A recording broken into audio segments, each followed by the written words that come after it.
Greetings to all. As we know, Germany lost World War II. Many different factors influenced the outcome of the war, but the most important, in my opinion, is that Hitler bit off more than he could chew. Overestimating his own strengths played a cruel joke on the Führer. But what would have happened if Hitler had reduced the radicality of his ideology, been more cautious and more successful in exploiting Europe's reluctance to fight? In this video I will tell you how Hitler did not start any war, but still managed to conquer a large part of Europe. And the Road to 56 mod will help me in this. How will this affect Europe? Will there be a World War II? You are about to find out. Peaceful Hitler in Hearts of Iron 4. Adolf Hitler, who came to power in 1933, quickly set out to destroy the Versailles system of international relations. In the same year, Germany demonstratively left the Geneva Disarmament Convention and the League of Nations.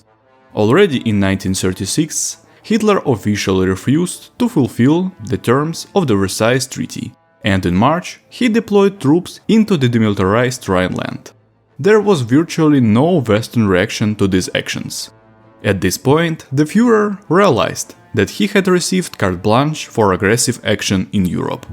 Public opinion in France and Great Britain was definitely against an escalation of the possible conflict, and the consequences of the Great Depression further limited the possibilities of their governments. The Third Reich also had economic problems. However, thanks to the infusion of funds into infrastructure development under the Reinhardt Plan and the large reserve of recovery growth, Germany was better able to cope with the economic crisis. Initially, the ideas of autarky, a completely independent economy with a large share of military industry, prevailed in the government and party leadership of the NSDAP. But then it became clear that Germany was not able to fully provide itself with resources.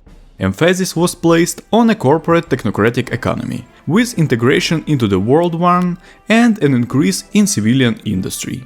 The military industry by then was already larger than combined British and French industries. The construction of autobahns, the pride of the German nation, continued. By 1937, the Reinhardt program had been fully implemented, and unemployment had fallen significantly. The funds freed up in the budget went to pay off MEFO bills, government bonds disguised as private ones, that had previously been used to secretly rearm Germany. However, now there was no point in them. Firstly, Hitler was no longer interested in secrecy. He had to intimidate France and Britain. Secondly, the emphasis in construction had shifted to civilian production. The last major contract for the construction of military plants was completed in March. It marked a shift from military interests to the interests of the people. At least that is what Hitler had declared. In May, the Volksgemeinschaft, a popular community, was created to unite the German nation of all social classes around the world. That is, the idea was to improve the lives of ordinary people. In practice, however, the organization pursued goals of propaganda and increasing German influence in countries with a German population. Through it, the financing of pro-German parties and lobbying laws in the US was carried out. Although it cannot be said that nothing was done for the people. In September, with the help of the government, the production of the people's cars, the Volkswagen, began in a newly built factory. These were cheap cars at a price of 1000 Reichsmarks per unit. By comparison, the average monthly wage in Germany was about 200 marks. By 1938, the unemployment rate had fallen dramatically, and the economy was growing at a rate of 10% a year. On the wave of these successes, the decision was made to invade Austria and Czechia. In April, German troops, pre-concentrated on the border, entered Austria. 3 days later, Hitler announced to an enthusiastic crowd in Vienna that his homeland had become part of the German Reich. In a referendum held a month later, the official figures showed that 99% of the votes in Austria and Germany were in favor of the Anschluss. By annexing Austria, Hitler obtained a strategic springboard for the takeover of Czechoslovakia. He held a series of secret meetings in Berlin with Konrad Henlein of the Sudeten Germans, the largest ethnic German party in the Sudetenland.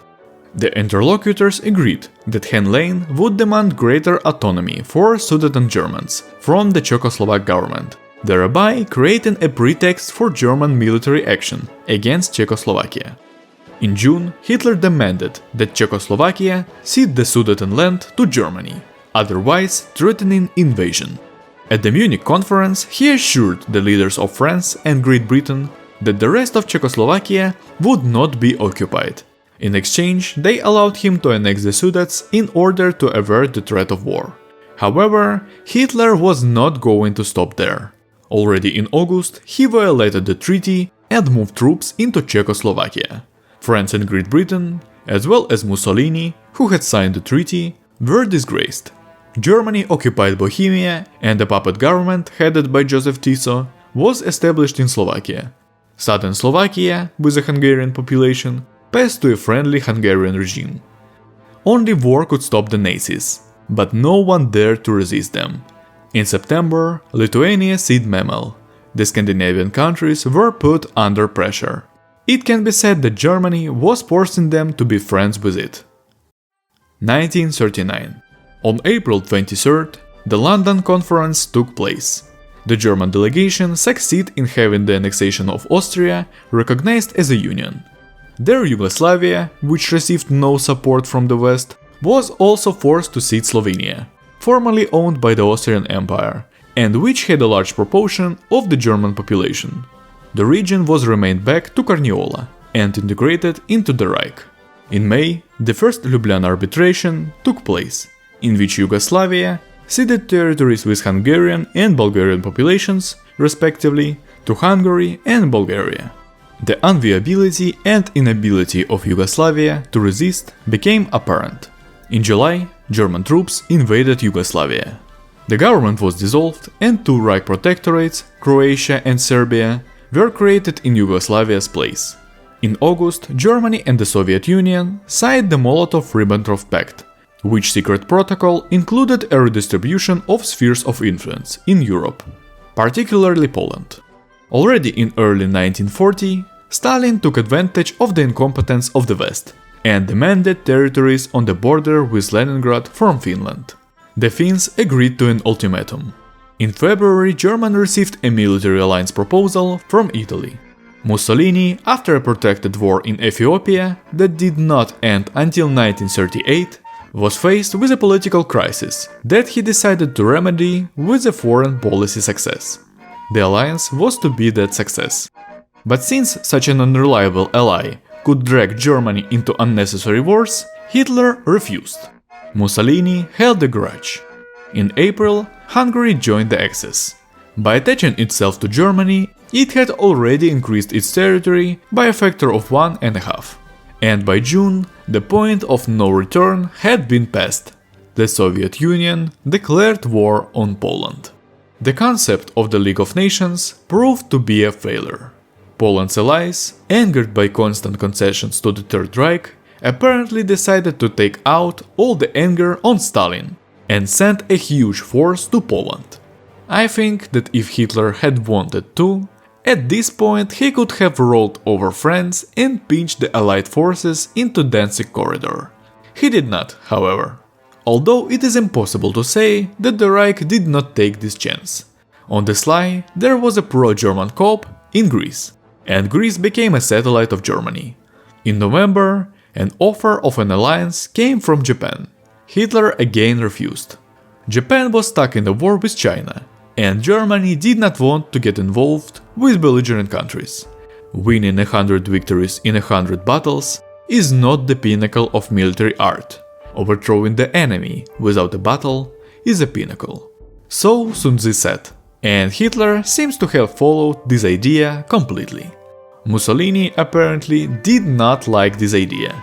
Offended that Hitler did not share the lands of Greece with him, he announced an ultimatum: Greece or war. The Greeks were shocked by this. So was Hitler. On January 30, 1941, the Italian-German War began. Germany was 3 times stronger than Italy, even without the satellites, but its military doctrine was not designed for a war in the mountains, where mechanized assault units lose their strength. The front line was just through the Alps, and its length was rather short. In fact, it was Italy's only hope, though I don't know for what. For prolonging the war, I guess. However, the Italian generals clearly underestimated the German tanks. The front line was broken in only 3 days of fighting. Nevertheless, the Italians were able to establish the defense of Trieste, and heavy fighting began for the city, which ended with the success of the Germans only a month later. It took another month to cross the Piave River. After this battle, the Italian troops on the border were disorganized and surrounded. And after the occupation of Verona and the crossing of the Po River, nothing hindered the German army. In June, the Italian group of forces in northern Italy was cut off from the rest of the country. In July, a pro-German government was formed of the fascists opposed to the insane policy of Mussolini. The front fell apart. And literally within a month, Italy was occupied. The half-year war came to an end. As a result of the peace treaty, all the colonies of Italy, as well as its northeastern territories, were placed under German control. Greece received the territories in Albania and the island of Rhodes. The Soviet Union at this time had seized the Baltic states without a fight, but was still at war in Poland. Forces from around the world came to its aid. Colombia, for example, sent as many as 16 divisions. It was not until October that Soviet troops were able to occupy Warsaw, and it was not until August 1943 that Poland was fully occupied. By this time, the war had spilled over to the east. The Soviet Union attacked Iran, and the combined losses of the parties had already exceeded 10 million people. By comparison, Germany's losses in the half-year war were 120,000, which is still kind of a lot, but not critical. The accession of Turkey to the anti-Stalin coalition enabled the Allied ships to sail into the Black Sea, which in turn made it possible to open another front. In December, the British took Sevastopol, the main fleet base of the Soviet Union. At the same time, Stalin, according to the treaty, fearing a stab in the back, gave the Reich the western territories of Poland. Thus Hitler got without a fight the territories for which millions of Soviet soldiers paid with their lives. The Axis remained a bastion of stability, peace and economic prosperity in Europe. Germany remained at the forefront of scientific development. Already in February 1945, the first atomic bomb was produced, and the world's first jet-powered strategic bombers, the Focke-Wulf TA-400, were already coming off the production line. The war between the Allies and the Soviet Union would have gone on 4 years, if not for Romania. The fact is that at the beginning of the war, Romania received an ultimatum from the Soviet Union and ceded Bessarabia to the latter. Hitler then advised Romania to comply with Stalin's demands, since the Union had not yet conquered Poland, and Germany had no bridgehead to help. And in general the Soviet Union was still strong.